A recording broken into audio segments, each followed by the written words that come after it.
લક્ષ્ય ન્યૂઝ, એક નજર, એક લક્ષ્ય. દાંતાના નારગઢ ગામ પાસે ઇકો ગાડી અને સ્વિફ્ટ કાર વચ્ચે ગમખ્વાર અકસ્માત સર્જાયો.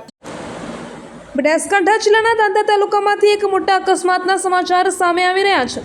દાંતા તાલુકાના નારગઢ ગામ પાસે એક ઇકો ગાડી અને સ્વિફ્ટ કાર વચ્ચે જોરદાર ટક્કર થઈ હતી. આ ભયાનક અકસ્માતમાં ઇકો ગાડીમાં સવાર 4 મુસાફરોને નાની મોટી ઈજાઓ પહોંચી છે. મળતી માહિતી અનુસાર દાંતાના નારગઢ ગામ નજીક પસાર થઈ રહેલી એક ઇકો ગાડી અને સ્વિફ્ટ કાર વચ્ચે કોઈ કારણોસર એકબીજા સાથે ધડાકાભેર અથડાઈ હતી. આ અકસ્માત એટલો જોરદાર હતો કે બંને વાહનોને મોટું નુકસાન થયું હતું. અકસ્માતને પગલે રોડ પરથી પસાર થતા અન્ય વાહન ચાલકો અને સ્થાનિક લોકો તાત્કાલિક મદદ માટે દોડી આવ્યા હતા. આ ઘટનામાં ઇકો ગાડીમાં બેઠેલા મુસાફરોમાંથી આશરે 4 જેટલા લોકોને ઈજાઓ થઈ હોવાનું જાણવા મળ્યું છે. સ્થાનિક લોકોની મદદથી તમામ ઈજાગ્રસ્તોને 108 દ્વારા તાત્કાલિક સારવાર અર્થે નજીકની સરકારી હોસ્પિટલમાં ખસેડવામાં આવ્યા હતા. સદનસીબે આ અકસ્માતમાં કોઈ જાનહાનિના સમાચાર નથી.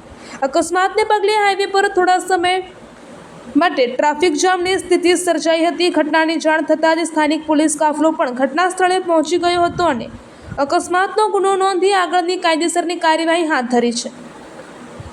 Bureau chief Pathan Ashraf Khan, Navavas.